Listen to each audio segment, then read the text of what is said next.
കൊല്ലം സുധിയുടെ മരണശേഷമാണ് ഭാര്യ രേണു സുധി സോഷ്യൽ മീഡിയയിൽ ആക്റ്റീവ് ആകുന്നത്. റീലുകൾ ചെയ്തിരുന്ന രേണു ഇപ്പോൾ മോഡലിംഗും ചെയ്യുന്നുണ്ട്. അഭിനയത്തിലേക്കും കടന്നിട്ടുണ്ട്. രേണു റീൽസും മോഡലിംഗും ഒക്കെ ചെയ്തു തുടങ്ങിയതിന് പിന്നാലെ തന്നെ രേണുവിനെതിരെ രൂക്ഷ വിമർശനം ഉയർന്നിരുന്നു. സുധിയുടെ മരണശേഷം രേണു എന്താണ് ചെയ്തു കൂട്ടുന്നതെന്നാണ് ചിലർ ചോദിക്കുന്നത്. സുധിയുടെ പേര് കൊണ്ട് പൈസ ഉണ്ടാക്കുകയാണെന്നും എന്തിനാണ് സോഷ്യൽ മീഡിയയിൽ ഇങ്ങനെ ഓരോന്ന് ചെയ്യുന്നതെന്നും ചിലർ ചോദിക്കുന്നു. സുധിയുടെ മകൻ കിച്ചുവിനെ രേണു മറന്നെന്നും അവനെ അകറ്റിയെന്നും ചിലർ പറയുന്നു. രേണു ഏത് വീഡിയോ ഇട്ടാലും ആ വീഡിയോസിനൊക്കെ താഴെ രേണുവിനെ വിമർശിച്ചുകൊണ്ടുള്ള കമന്റുകളും വരാറുണ്ട്. രേണു കഴിഞ്ഞ ദിവസം ഇൻസ്റ്റയിൽ പങ്കുവച്ച വീഡിയോയിലും വിമർശനമുണ്ട്. ഒരു ഭർത്താവ് മരിച്ച സ്ത്രീക്ക് ഒറ്റയ്ക്ക് കഴിയണം, അയാളെ ഓർത്ത് ജീവിക്കണം എന്നൊന്നും നിയമമില്ല. പക്ഷേ ചേച്ചി ഒന്ന് ആലോചിച്ച് നോക്കിക്കേ, സുധിച്ചേട്ടൻ പോയതിൽ പിന്നെ നന്നായിയാണോ പോകുന്നേ എല്ലാമെന്ന്. റീച്ചിന് വേണ്ടിയോ ജീവിക്കാൻ വേണ്ടിയോ ആണെങ്കിൽ എത്ര നല്ല വ്ളോഗ്സ് എടുക്കാൻ പറ്റും. കുക്കിംഗ് അല്ലെങ്കിൽ വേറെ പലതുമുണ്ടല്ലോ.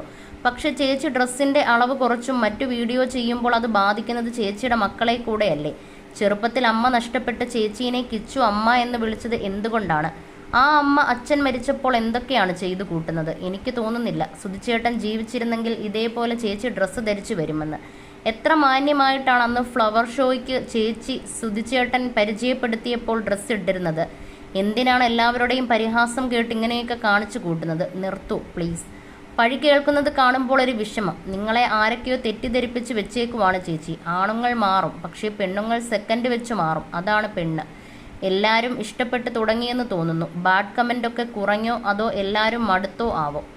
ഇല്ല, സുധിച്ചേട്ടൻ്റെ അനുഗ്രഹം പോലെ എല്ലാത്തിനും ഒരു പരിമിതിയുണ്ട്. പരിധി വിട്ട് കളിച്ചാൽ അത് അധികമായി പോകും. പ്രസംഗിക്കാം, പക്ഷേ അത് അധിക പ്രസംഗമാകരുത്. ഭർത്താവ് മരിച്ചാൽ സതിയാകണമെന്നില്ല, ജീവിക്കാം ഇഷ്ടത്തിന്, പക്ഷേ അത് അനിഷ്ടമാകരുത്. നമുക്കാകാം, പക്ഷേ ഓവറാകരുത്.